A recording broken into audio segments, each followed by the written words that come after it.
영상으로 함께 예배하시는 모든 성도님들과 가정 가운데 하나님 평강이 함께 하시길 축복합니다. 우리 함께 말씀 보도록 하겠습니다. 사도행전 16장 25절에서 26절 말씀입니다. 사도행전 16장 25절에서 26절 말씀 우리 함께 읽겠습니다. 한밤중에 바울과 실라가 기도하고 하나님을 찬송하며 죄수들이 듣더라. 이에 갑자기 큰 지진이 나서 옥토가 움직이고 문이 곧 다 열리며 모든 사람의 매인 것이 다 벗어진지라. 아멘. 우리 잘 아는 빌립보에 있었던 놀라운 사건에 대한 한 단면을 보여주는 말씀인데요.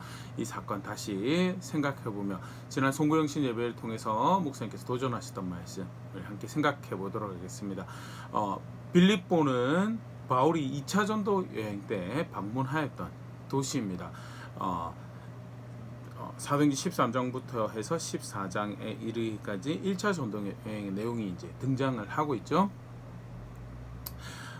1차 전도 여행 마치고 사도행전 15장에 1차 이제 그 예루살렘 공회가 열리면서 이방인에게 복음이 전해지는 것이 하나님께서 원하시는 것이며 실제로 그런 열매들이 바울의 사역에서 베드로의 사역에서 나타나고 있음에 대해서 이제 확인이 되어지고요.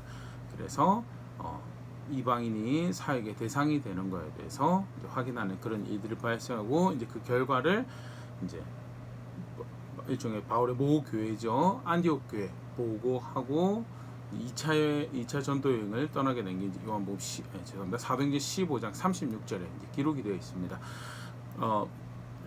그 36절에 사도행전 15 36절 표현이 이렇게 되어 있는데요.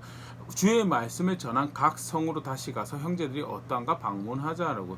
아시아 지역이 먼저 복음을 전했던 그 지역들과 아시아 지역이 바울이 타겟으로하는 지역이었으면 이렇게 보일 수 있고 실제로 그런 여정을 갑니다. 근데 유명한 사건이 등장을 하죠. 사도행전 16장에서 하나님의 성령이 예수의 표현이 그렇습니다. 예수의 영이 바울이 이제 더 아시아로 이제 그 여정이 진행되는 것을 막았다라는 표현이 등장하면서요. 사도행전 16장 9절 우리 아는 놀라운 사건인데요.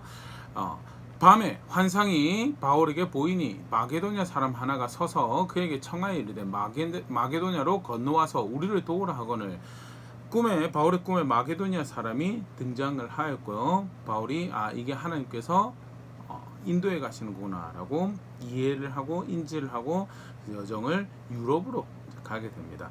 이제 그게 바울이 2차 전도 여행 벌어졌던 일이고요. 유럽으로 이제 건너가서 사실 이제 그 지역의 큰 도시는 데살로니카인데요. 바울이 방문했던 첫 번째 도시, 그 사역했던 첫 번째 도시는요. 사도행전 16장 12절 거기서 빌립보에 이르니 이는 마게도냐 지방의 첫 성이요 또 로마 식민지라. 이 성에서 수일을 유하다가 이제 우리가 좀 전에 오늘 말씀 봤던 16장 25절 26절의 배경이 된 빌립보 이제 도시에서 첫 사역을 유럽의 첫 사역을 하게 됩니다.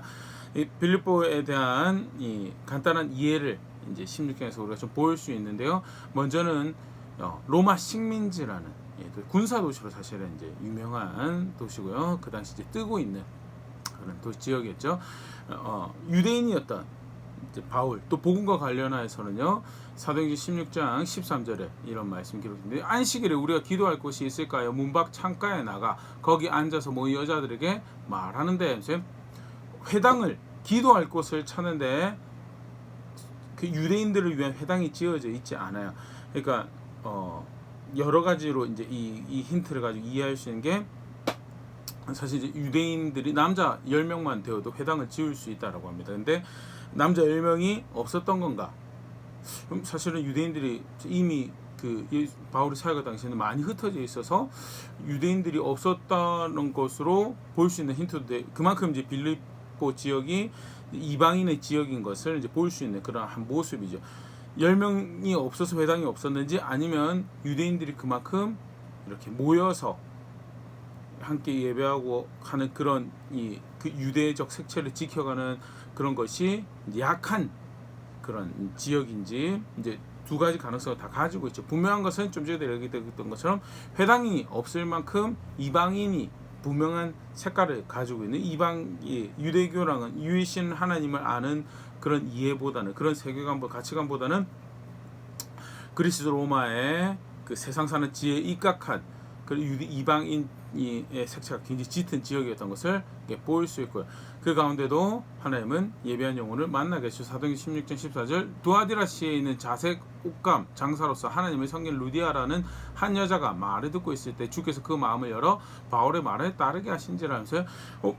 빌립보 출신도 아닙니다. 두아디라 출신이지만 바울이 안식일에 말씀을 나눌 때 그 말씀을 듣고 마음이 움직여져서 이제 예수님 믿기로 한 첫 열매가 등장한 루디아라는 여자가 등장하고요. 그게 이제 빌립보에서 있었던 일이죠. 그렇게 인도에 오셨고 또 회당도 없는 기도할 곳도 그래서 어디서 기도할까라고 이야기되어지는 그런 동네지만 준비하신 영혼이 있고 만나고 그에게 복음이 전했을 때 예수님 믿는 그런 이들이 발생하고 참 감격적인 일이죠. 근데 그걸로만 끝나지 않죠. 사실은 이제 사도행전 안에서 한 도시에 벌어진 이 일에 대한 기록은 사실 방대한 양을 가지고 있는 것이 빌립보에서 있었던 일인데 그 다음에 어떤 일이 벌어지냐. 사도행전 16장 16절 우리가 기도하는 곳에 가다가 점치는 귀신 들린 여종 하나를 만나니 점으로 그 주인들에게 큰 이익을 주는 자라. 이제 귀신 들린 여종을 만나게 되고요. 그로 인해 수익을 얻는 이제 주인들을 알게 되죠. 근데 귀신 들린 여종이 바울과 실라를 보고 하나님 복음을 구원하신 하나님 복음을 전하자고 높으신 하나님 섬기는 이다라는 그 일에 대해서 이제 이야기를 하게 되고 그들을 따라다니면서 그 일을 이야기를 하게 되는 정황이 이제 성경 표현이 되어 있습니다.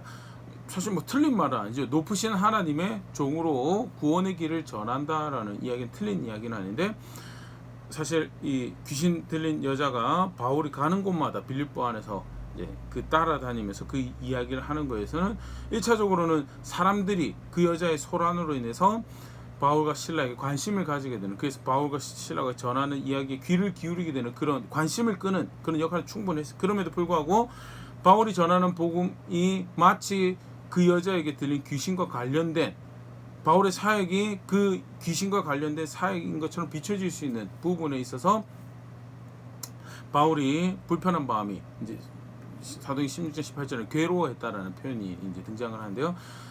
불편한 마음이 생겼고 그래서 귀신을 쫓아내게 되는 그 일을 하게 됩니다. 예수 그리스도의 이름으로 내가 너에게 명하노니 그에게 나오라니 귀신이 쫓겨나는 일이 발생을 하죠.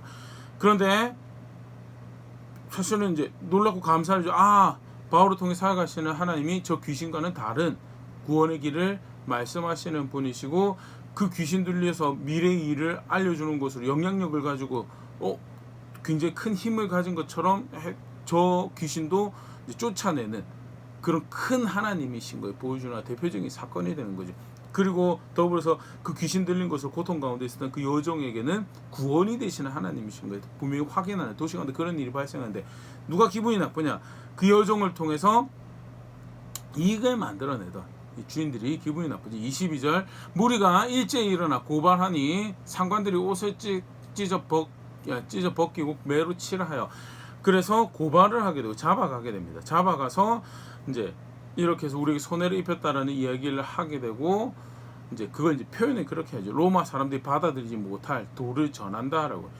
실제로 사실은 이제 그 유대교를 그 로마 사람들에게 기본적 유대교 자체가 사실 전도를 하지 않는 종교고요. 그리고 그 특수한 이 위치를 가지고 있었죠. 유일신인데 이제 이렇게 배려로 이제 입장을 이렇게 어느 정도 지위를 가지게 되는 종교라서 뭐 사실 이방인들 입장에서는 유대교고 예수에 대한 종교고 구분 그거는 한 거고요. 분명한 것은 그들의 자극적인 표현을 사용해서 로마 사람들이 받아들이지 못할 도를 전한다라고 이야기를 하게 되고 무리가 일제히 일어나서 이제 보면 성경 표현이 그렇습니다. 그 수사라는 게 없어요. 정당한 재판도 없고요. 부당하게 바울이 신라가 옷을 찢기고 매로 얻어맞게 되는 그런 일이 발생을 하게 돼요. 23절 많이 친 후에 옥에 가도 간수에게 명하여 든든히 지키라니 이 사람들은 심각한 범죄다라고 이제 받아들이는 모습을 보일 수 있죠. 그래서 심지어는 옥에 가도 묻기까지 하는 그 당시 사실 뭐 그 감옥이라는 곳이 속칭 지하 던전으로 표현이 많이 되는데요. 빌립보에도 아마 그런 상황이지 않을까 싶은데 위생적으로도 어렵고요. 더더군다나 많이 맞고 더더욱 그 묶여진 이제 지하에 갇혀져 있는 상황이죠. 근데 오늘 읽었던 요절 말씀이 굉장히 흥미로운 반응을 바울이 보여주게 됩니다.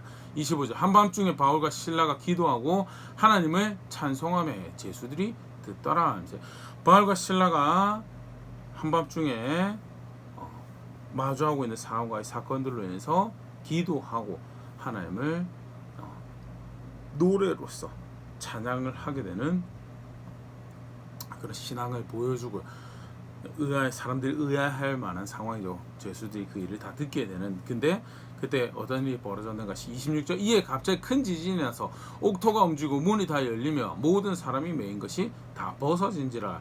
지진이 발생을 하게 되는데 사실 이제 그 지역 자체는 지진이 빈번하게 발생했던 그런 지역으로 알려져 있습니다.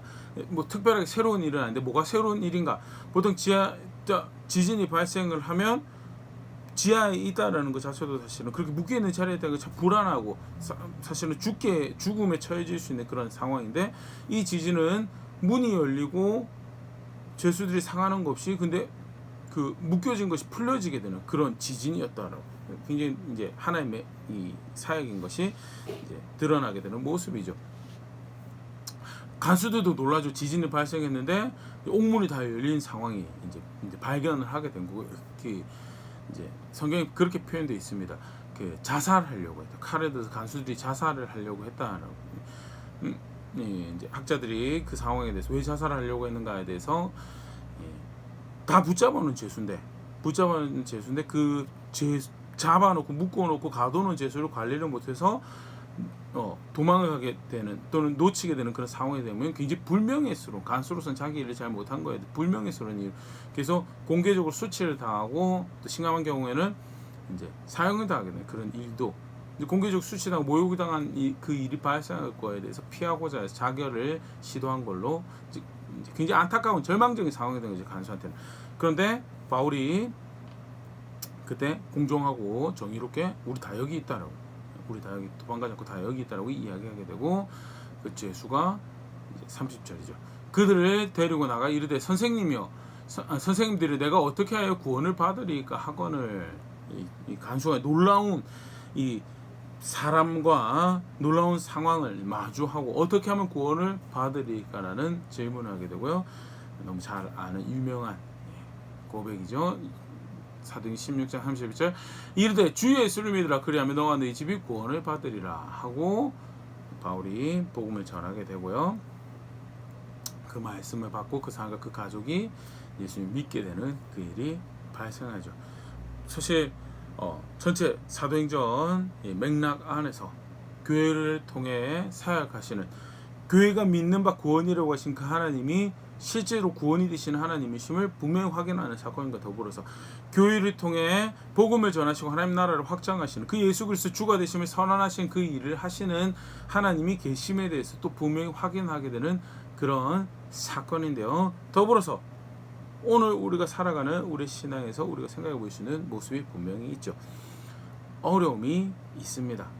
사실 바울 1차 전도여행 마치 그 수고하고 복음을 전했는데 다시 열정과 순전한 마음으로 또 전도여행을 나갔어요. 그리고 본래 계획인 것이 틀려졌지만 그럼에도 불구하고 하나님 인도하심을 잘 분별해서 유럽으로 나갔고, 그 정도 수고하고 힘들었으면 공들였으면 하나님이 적당히 그한테 편안한 길을 주셔야 되는 거 아닙니까? 라고 생각할 수 있는데요. 실상은 사실은 교회가 성도가 살아가고 있는 세상, 그런 세상이 아니다. 어려움이 있고 힘듦이 있고, 그 바울도 맞고 억울한 일을 당하고 죽을 뻔한 일을 몇 번이나 겪었다라고 이제 이야기하게 되는 나중 후에 이제 기록된 말씀에도 우리가 당겨서 발견할 수 있는데요. 그런 세상이다라는 거예요. 성경에서는 크게 교회와 성도가 하나님 백성 마주하게 되는 어려움에 대해서 첫 번째는 개인의 악함으로 인해서 발생하게 되는 그런 어려움이 있다는 거예요. 디모데후서 6장 9절 부하려 하는 자들은 시험과 올무와 여러 가지 어리석고 해로운 욕심이 떨어지나니 곧 사람으로 파멸과 멸망에 빠지게 하는 것이라. 자기 마음의 욕심, 소망을 쫓아서 정욕적으로 원하는 것을 쫓아서 그것이 돈이 됐든 그것이 뭐 소유가 됐든 부가 됐든 명예가 됐든 그걸 붙잡으려고 달려가는 사람들은 그렇게 살아가는 그것이 시험이 되고 올무가 되고 결국 그 욕심에서 떨어지는 자리에, 파멸과 멸망에 빠지게 된 자리에 이르게 된다. 그게 교회와 성도가 마주하게 되는, 그래서 구하려고 하지만 그 욕심을 쫓아가는 삶을 살아가지 말라라고 분명히 경고하는 말씀을 우리가 보일 수 있고요. 개인의 악함으로 인해서 발생한 어려움이 있다는 거예요. 개인의 악함뿐만 아니라 나의 악함이에요. 타인의 악함, 나는 잘못한 건 타인의 악함으로 인해서 발생하는 어려움이고요. 대표적으로 그걸 볼 수 있는 장면이 다윗이 당했던 어려움이죠. 다윗이 잘못해서 솔로몬이 사울이 다윗을 죽이려고 했던 것이 절대 아니죠. 사무엘상 20장 31절 이세 아들이 땅에 사는 동안 너와 너의 나라가 든든히 서지 못하리라. 그런즉 이제 사람을 보내어 그를 내게로 끌어오라. 그는 죽어야 할 자이니라 한지라. 사울이 하나님은 자기를 버렸고, 그래서 자기가 분명히 하나님 앞에서는 다음 때에 자기와 자기 집이 왕이 될 수 없을, 통치자가 될 수 없음에 대해서 이미 알고 있음에도 불구하고 뭘 꾸준히 세워가려고요? 자기 나라를, 자기 왕위를 세워가려고 하는 거예요. 그러다 보니까 다윗을 대적하게 되죠. 사울의 악함으로 인해서 철저히 다윗이 어려움을 겪게 되는 것이 성경에 기록된, 개인의 악함으로 인해서, 타인의 악함으로 인해서 어려움이 발생하다. 개인의 악함과 타인의 악함뿐만 아니라 사회가 악해서 어려움이 발생하는 거예요. 요한복음 15장 18절 19절 세상이 너희를 미워하며 너희보다 먼저 나를 미워한 줄 알라. 너희가 세상에 속하였으면 세상이 자기 것을 사랑할 것이나 너희는 세상에 속한 자가 아니요 도리어 내가 너희를 세상에서 택하였기 때문에 세상이 너희를 미워하느니라. 예수님 미워하는 세상, 예수님 미워하는 가치관, 예수님을 인정하지 않는 문화, 그 모든 것이 교회와 성도를 대적하는 세상이 되는 거죠. 실제로 오늘 바울이 맞닥뜨린 어려움은요, 그런 가치관에서, 그런 또는 더불어서 그것을 즐거워 기뻐하는 타인의 악함으로 인해서 발생하게 된 어려움이었죠. 뿐만 아니라 개인으로, 타인으로 해서 사회 악함으로 해서 발생한 어려움뿐만 아니라 이 세상 자체가 사실 저주받은 세상이다라는 것이 성경에서 가르치는 바고요. 창세기 3장 18절 땅이 너에게 가시덤불과 엉겅퀴를 낼 것이라. 네가 먹을 것은 밭의 채소인지. 1차적으로는 물리적인 가시덤불과 엉겅퀴가 될 것이지만요, 상징적이죠. 만들어진 세상이 원래는 사람이 옷을 걸치지 않아도 상하지 않는, 보시기 아름답고 선하다라고 하는 그런 세상에 살고 있었는데, 죄를 지은 사람으로 해서 살아가는 세상이 저주를 받고, 그래서 세상이 살아가는 이 세계가 사람을 대적하게 되는, 사람의 생명을 위협하게 되는 그런 이들이 가뭄으로, 홍수로, 질병으로 그런 어려움들이 발생하고, 지난 2년 동안 대표적인 전염병으로 이제 우리가 그런 어려움을 또 마주하고 있죠. 지난 2년만으로 끝난 것이 아니고 앞으로 살아갈 2022년에도 사실은 그것이 쉽게 끝나지 않을 것도 우리가 마주 쉽게. 왜 그런 일이 발생을 하는가? 죄로 인해서 저주받은 세상이 됩니다. 뭐 전염병만 있는 게 아니죠. 큰 산불로 인해서, 뭐 여러 가지 사건 사고들로 인해서 어려움을 성경에서 어려움 분명히 있다라는 거죠. 바울이 그 주를 수고한다라고 하는 그 여정에서도 타인의 악함으로 인해서, 정작 바울이 한 것은 귀신 들린 그 여종에게는 묶인 데서 풀어지게 하는 하나님의 놀라운 구원을 경험하는 그런 사건이었는데, 그럼에도 불구하고 그걸 상관없어요. 자신의 이익이 되는 그거 잃어버리게 됐다고 해서 부당하게 그들이 매맞고 갇히게 되는 그 서슴없는 악을, 그리고 그것에 동조하는 세상이 있고, 그렇게 해서 바울과 실라가 그 고통 가운데, 그 어려움 가운데 낙심할 수밖에 없고 좌절할 수 없는 상황에 이제 던져지게 되는 거죠. 근데 동시에 오늘 이야기에서는 무엇을 또 분명히 확인하냐면요, 그런 상황과 그런 어려움이 있을지언정 여호와 하나님은 그 상황과 모두 어려움, 그 악함과 상관없이 늘 여전히 구원이 되신다라는, 오늘 이야기에서도 바울과 실라의 구원이 되셨죠. 시편 107편에 사실 이런 모습을 이제 잘 묘사를 하고 있는데요. 기회 되시면 한번 오늘 집에 가서 읽어보셔도 좀 주옥 같은 그런 시편인데요. 간단하게 한 두 가지 내용만 보더라도요. 107편 17절 20절 말씀 보면, 미련함으로 어려움을 받는 데서 자신의 개인의 악으로 인해, 그 악함, 어리석음으로 인해, 미련함으로 인해서 어려움을 당하는데 거기에 하나님이 구원이 되신다는 거. 시편 110편 17절 미련한 자들은 그들의 죄악의 길을 따르고 그들의 악을 범하기 때문에 고난, 그들의 어리석음 때문에, 그들의 악으로 인해서 고난을 받는다, 어려움 당한다고. 18절, 그들은 그들의 모든 음식을 싫어하게 되고 사망의 문에 이르렀더라. 그 어려움으로 인해서 죽는 자리로, 쉽게 말해서 그냥 땅에 푹 꺼지는 그런 자리로 가게 됐다는 거예요. 19절, 기에 그들이 그들의 고통 때문에 여호와께 부르짖으며 그가 그들의 고통에서 그들을 구원하시되.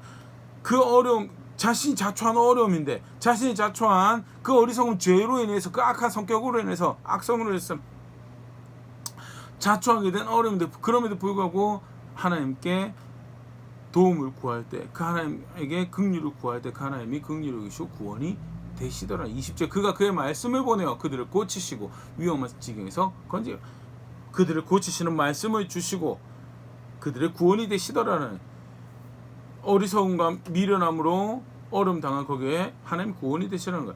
뿐만 아니라 환경으로 어려움을 겪는 그 일에 대해서도 하나님께서 구원이 되시더라는 거예요.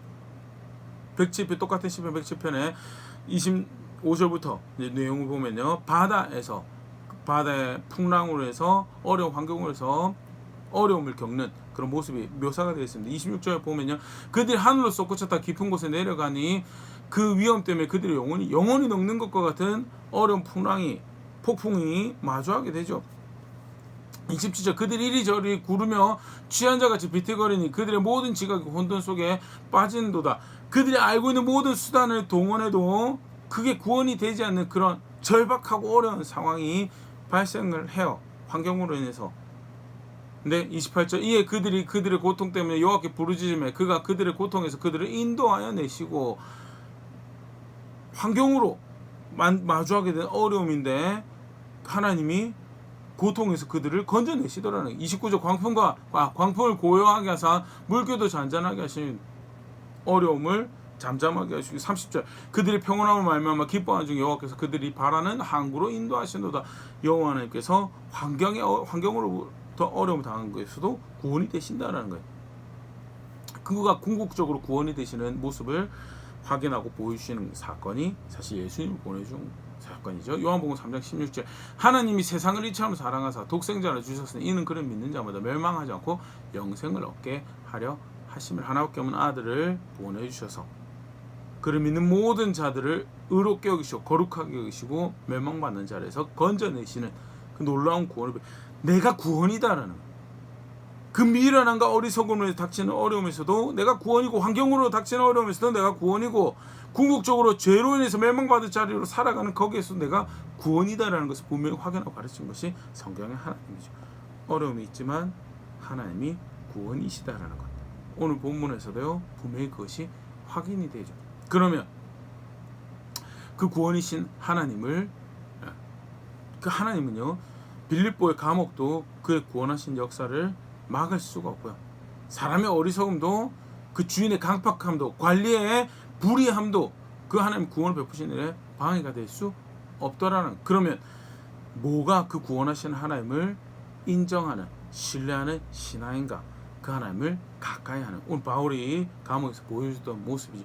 실망하고 좌절할 수밖에 없는 상황. 너무나 사실은 조금만 상상을 해도 피부에 와닿도록 그걸 느낄 수가 없죠. 그럼에도 불구하고 조금만 상상해봐도 내가 뭐 때문에 지금 이 자리까지 와서 이런데 하나님 어떻게 나한테 이러실 수 있습니까? 라고 이야기를 할 수 있는 권리를 얻은 것 같은 그런 상황이죠. 그럼에도 불구하고 낙심하고 원망하고 좌절하고 불평하기보다는 바울이 선택한 것은 그 하나님을 인정하고 그 하나님을 가까이 하는, 그가 여전히 나의 구원, 내 비록 이 상황에 이 환경이 있더라도 그가 나의 구원이십니다라고 인정하는, 그를 가까이 하는 선택을 한 것이 그의 기도로, 그의 찬송으로 그를 가까이 하였고요.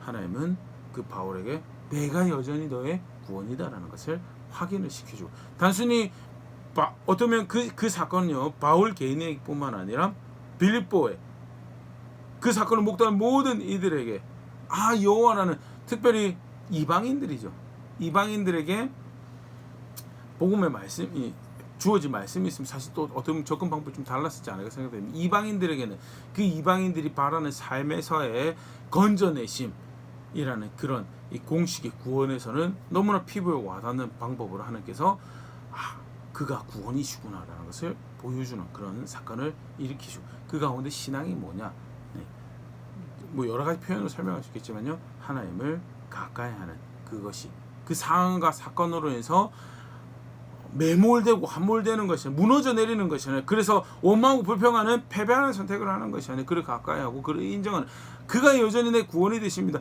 비록 나는 내 삶에서 내 환경에서 내 능력으로는 승리할 수 없지만 그가 여전히 구원이십니다. 인정하고 그를 가까이하는 그것이 하나님 백성 고백해야 되는 신앙이다라는, 조금 더 관련해서 생각을 해보면요, 그러면 그 전에 믿었는데, 그 전에 믿었는데 굳이 어려움 가운데 그렇게 할 필요가 있는가? 그 전에 믿었으면 구원받은 거 아닙니까? 라고 할 때요, 사실 사람이 그렇게 중립적이지 않더라는 거죠. 아담의 후에는요, 그런 상황과 사건이 발생했을 때 그 구원이신 하나님을 인정하는 고백을 하지 않으면요, 순식간에 어디로 가는가?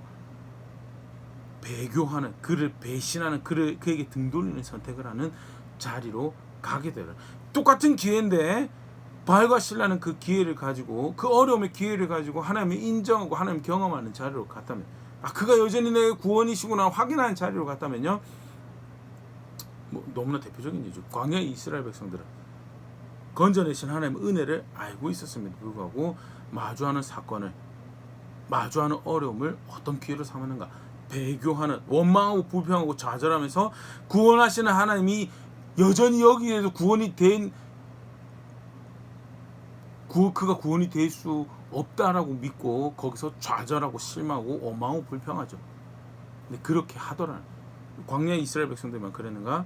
뭐 한 두 가지 예를 더 보려고 그러는데요. 여로보암 이스라엘 북이스라엘 왕이었죠.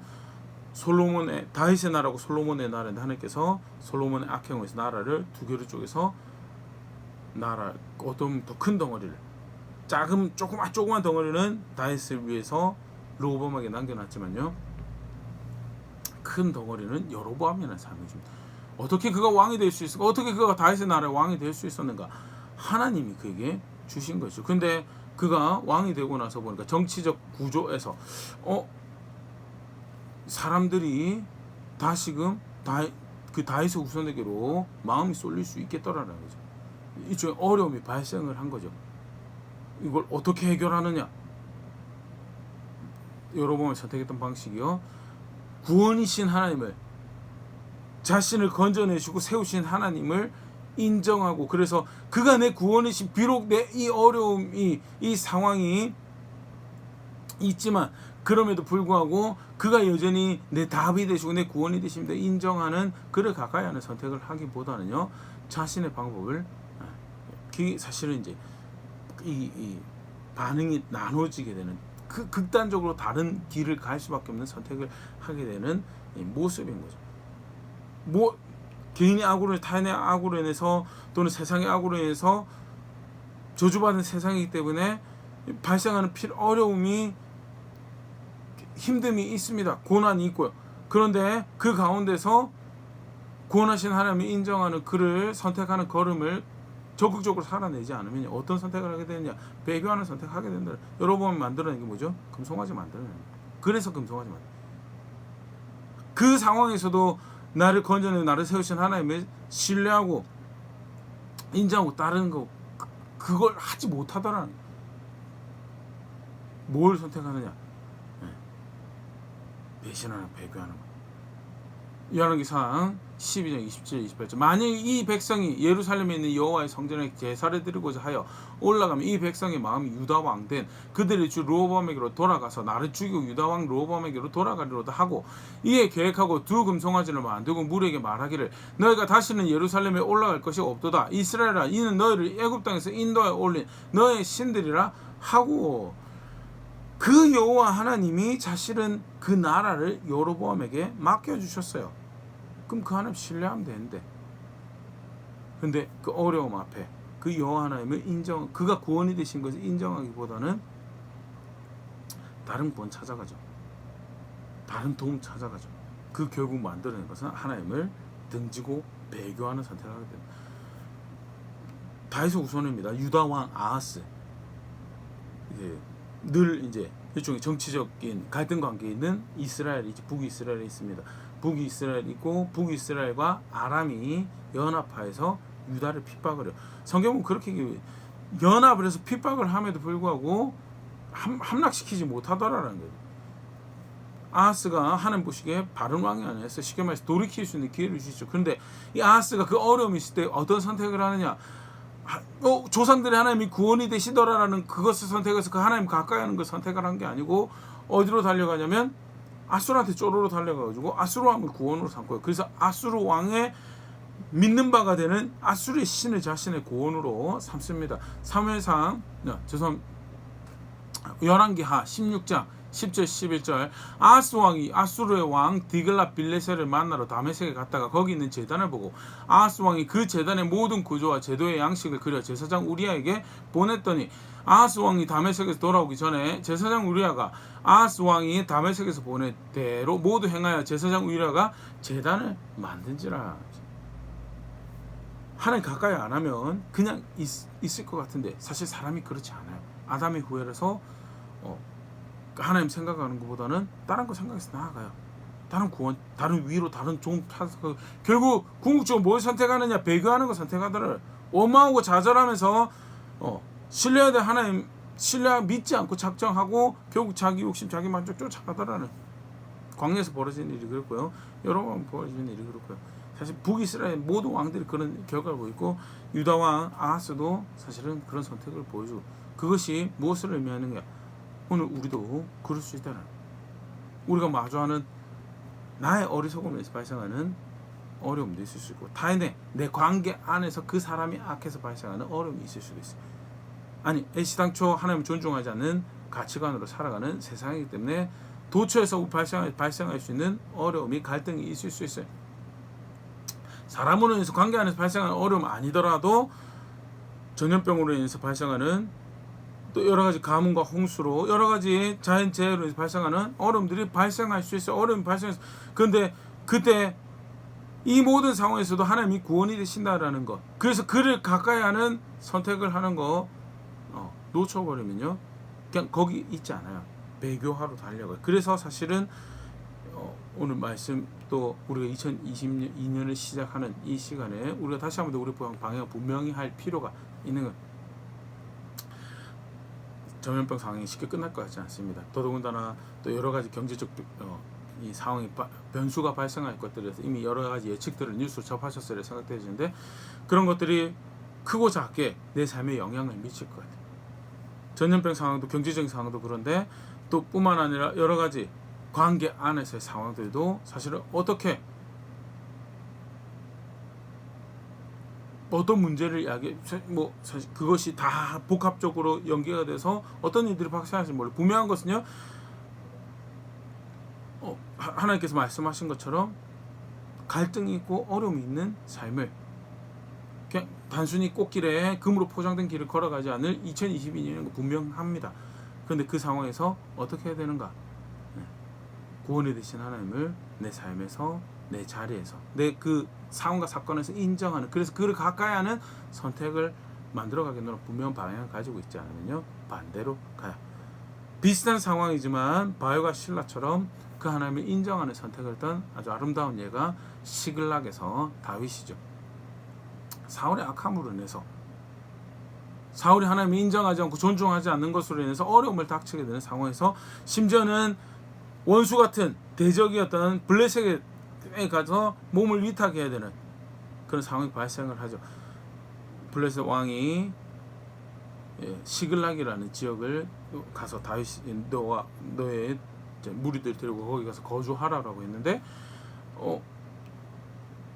블레셋 왕과의 만남을 가지고 해서 자리를 비웠던 사이에 아말렉이 시글락으로 와가지고 그 다윗의 동료들의 다윗의 부하 신하들의 남은 아내, 딸, 아들, 가축들 다 가버린 지금 빈집털이 당한 거죠. 다윗이 돌아왔고 부하들하고 함께 돌아왔는데 부하들이 이 어려움에 닥친 걸로 심지어는 다윗을 죽이려고 다시 치려고까지 하는 그런 이 상황이 발생을 한 거예요. 다윗이 어떤 선택을 하는가? 자기 감정에 충실해서 쫓아갈 수도 있어요. 잘 싸우는 사람이고 사울의 신하들 중에서도 유능한 장군으로 유능한 장수로 인정받았던 것이 다윗이고요. 그 다윗의 곁에는 유능한 시아나들도 부하들도 있는 그런 다윗이었죠. 감정적으로 반응해가지고 내가 내 칼과 내 능력과 내 경험들을 신뢰해서 쫓아가겠노라. 그래도 사실 이겼을 수 있어요. 근데 더 사실은 다윗이 보여줬던 반응이 어떻게 보면 굉장히 흥미로운 반응인데요. 3회상 30장 8절 다윗이 여호와께 묻자와 이르되 내가 이 군대를 추격하면 따라잡겠나이까 하니 여호와께서 그에게 대답하시되 그를 쫓아가라. 네가 반드시 따라잡고 도로 찾아. 그 상황에서 다윗이 자신의 경력이 자신의 칼을 다루는 기술이 자신의 전략이 구원이라고 생각지 않았어요. 충분히 그럴 수 있는 자격을 가지고 권리를 가지고 있지만 그럼에도 그가 선택했던 것은요, 여호와 하나님이 내 구원이고 내가 그래서 그를 가까이 하기로. 그래서 어떻게 보면 쉽게 말해서 속칭 아빠라면, 아버지라면, 남편이라면, 가장이라면 그게 무슨 모를거리냐고 쫓아가야지라고 생각할 수 있는데, 성경은 그것을 굳이 다윗이 이런 선택을 했던 것을 낱낱이 기록하면서 뭐가 그 구원이신 하나님이 인정하는 신앙인가에 대해서 그를 가까이 하는, 그를 가까이 하는,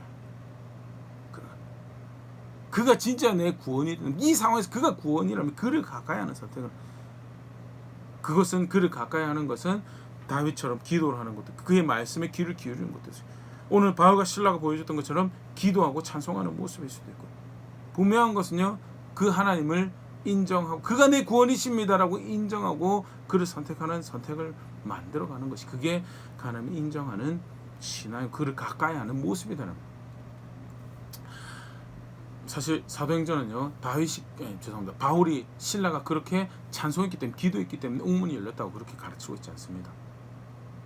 아까도 시작하면서 봤지만요, 사도행전 전체가 사실은 예수님과 함께했던 하나님의 영이 예수님 통해서 하나님 나라를 선언하시고, 예수님 통해서 그 사역을 통해서 하나님 나라 복음을 전하시고 그렇게 하나님 나라를 확장하셨던 그 하나님께서 동일한 그 하나님의 영이 교회와 함께 하시고 그 하나님이 교회와 함께 하셔서 교회를 통해서 예수 그리스도를 통해 펼쳐가셨던 그 사역들을 이어가시더라는 거예요. 그렇게 해서 예수 그리스도 복음이 전해지고 예수 그리스도 복음이 전해지는 곳에 놀라운 구원받는 일들이 발생을 하고, 예수 그리스도 통해서 펼쳐졌던 그런 사역들이 교회를 통해서 펼쳐지고 하나님 나라가 그렇게 확장되어져 가더라는 것에 대해서, 그렇게 그 역사를, 구원의 역사를 이어가시더라는 것을 보여준 대표적인 말씀이죠. 절대 바울과 실라가 기도했기 때문에, 찬송했기 때문에 옥문이 열려진 게 아니에요. 하나님은, 바울은 그걸 기대하고 찬송하고 기도했다고 생각지 않아요. 절대 바울이 그걸 기대하고 오늘 옥문을 열어주세요, 이 묶여서 너무 억울합니다, 그거 위해서 기도했다고 생각지도 않아요. 하나님은 바울과 실라의 구원이 되시는, 빌립보 사람들의 구원이 되시는 하나님으로서 그날 그 자리에 방문한 거죠. 근데 바울이 그 하나님 앞에서 자신을 지키고, 그 기회가 배교의 기회도 될 수 있어요. 아까도 잠깐 얘기 드렸지만요, 아담의 교회는 가만히 있지 않습니다. 원망할 기회로 삼고, 그걸 하나님을 향해 자신의 불신앙을 뿜어내는 그런 기회로 삼기도 하고요. 그래서 다른 신뢰할 만한 것을 쫓아서 금송아지 만들고, 다른 왕 의지하고, 다른 그 왕이 섬기는 그 왕을 힘있게 만든 그 신을 섬기러 나오고 그런 선택들을 하더라는 거예요. 바울은 거기서 자기를 지켜, 내가 누구를 아는데, 구원이신 예수 그리스도, 그를 보내신 아버지, 그래서 나의 아버지가 되신 하나님을 알아요. 비록 그의 인도하시는 길을 따라온 이 자리가 어려움을 당하는 그 불의함으로 인해서, 이기적인 욕심으로 인해서 부당하게 매맞고 갇혀지는 이 자리가 돼, 그가 그래도 여전히 내 구원이 되시고, 그러기에 이 상황, 이 사건을, 이 상황, 그 어려움 가운데서도 내가 그 구원이신 하나님을 인정, 그가 내 구원이신 것을 인정하고 그를 가까이 하는 선택을 한 것이요. 어쩌면 그의 기도는, 그의 찬송은 정말 필사적이었을 수도 있을 것 같아요. 매맞은 쓰라린 아픔 가운데, 환경적으로 어렵고 힘든 그 가운데 구원이신 하나님을 인정하는, 절망하고 좌절하고 실망하고 원망하고 불평하고 싶은 것들이 온 마음을 들고 생각을 가득 채우는 그런 상황에서도, 아니다, 예수 그리스도 나의 구원이 되시고 오늘 그 하나님 내 구원이 되신 거에 대해서, 그래서 그를 찾는, 가까이 하는 선택을 했던 기도군. 그 기도 가운데 하나님이 내가 여전히 너의 구원인 것을 나타내시는 그런 사건을 벌이신 거죠.